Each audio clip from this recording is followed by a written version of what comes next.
with the Bulldogs in front against the reigning premiers, Cameron Ciraldo injected Lachie Galvin into the game, but it was Nathan Cleary who stole the show. Bulldogs have lost only 2 matches this year. Suddenly the 4-time champ has won 3 in a row. They're going to run it. Gonna flick pass to Lachie. Sexton, nice play. On play, Marty. On to Preston. It's a beautiful try. The Bulldogs bark. Galvin is on for Canterbury. Felt like there was so much fatigue in the game, and Reid had done a lot of work in the middle and really good opportunity to get Lachie on. Burton. Touchdown. Cleary comes up with a mighty play. This is why he's one of the smartest players in our game. Shelly on the outside. Brilliant play. Oh. Well, Canterbury are going to get a penalty, and you're down by 2, and you've knocked back the chance to kick 2. Last play of the match. All or nothing. Sexton, Hayward, right side, Galvin, look out! Ball with Crichton, over the sideline! And it's one of the matches of the season. That was the turning point thanks to Ashley and Martin Medical Hair Centres, and has Ciraldo created a headache trying to squeeze Galvin into this side? Well, Cameron came out himself and said he had plan A, B and C for Cameron. For Lachie Galvin, but at some point in the next few weeks, Braith, he's going to have to settle on one of those plans. Wow. Going into August, that's when you start to make your run for the finals. That's when you've got your best team on the field. That's when you start to gain momentum. I don't think he can keep playing around his side. He's got to have to make the call. It'll be a tough call, but you can't tell me they signed Lachie Galvin and didn't know the plan. They must have known where he was going to play and how effective he was going to be. Yeah, look, you can have A, B and C plans, but at the end of the day, you've got to do what you think in that moment is the best thing for your team. And you tell me, Braith, was that best for the Bulldogs when that change happened the other day? Because Sexton's been playing so good.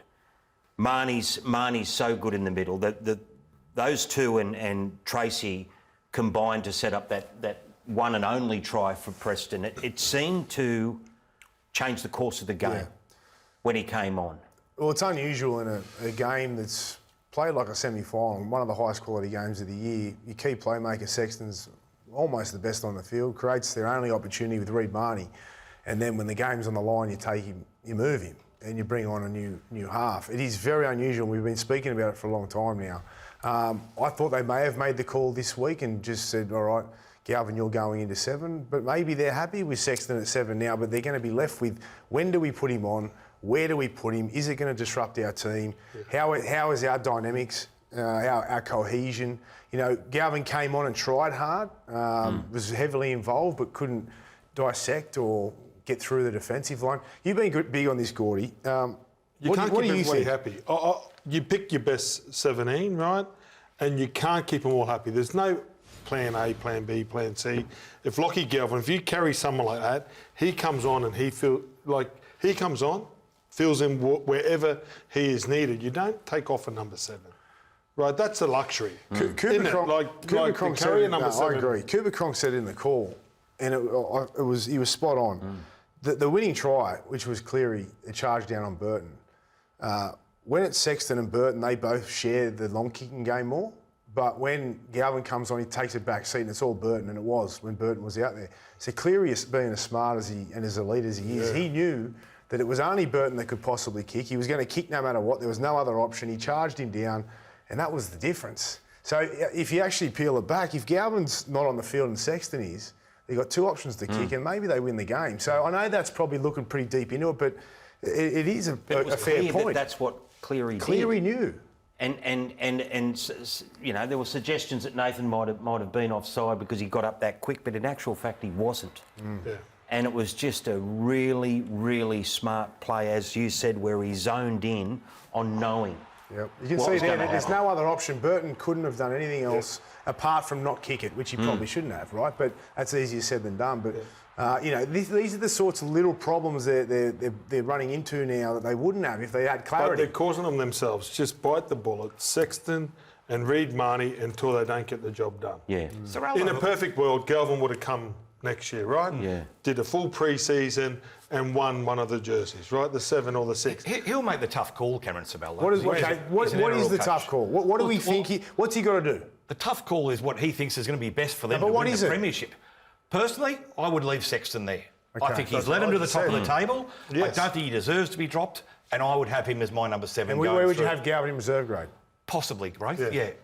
Because I that's think the at other moment part, isn't it? Cameron's- Their bench. But is Cameron Now just they've going got- softly crawls because this is a new kid on the block. He's a young gun. He'll be there for the next 5-6 years, and we think he'll develop into a star. Is Ciraldo just taking it slowly, deliberately, just to make this kid feel like he's got a home? When Lachie Galvin first turned up at the Bulldogs in that first game and he went on the field and he really straightened up the attack, and you're thinking to yourself, this is going to make them a better team.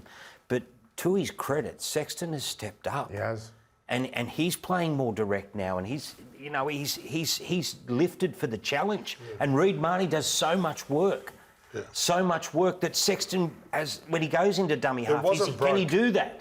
It wasn't broke. Yeah, it wasn't broken, and it's not broken now. So we're not saying No. they're gone, but I think they've got to get it right. Whatever that is, whatever dynamic, if they leave him on the bench, if they put him at 7, whatever it is, they need to work it out over the next month because they can't be doing this for the next 4 to 6 weeks heading into the finals when they were sitting so pretty.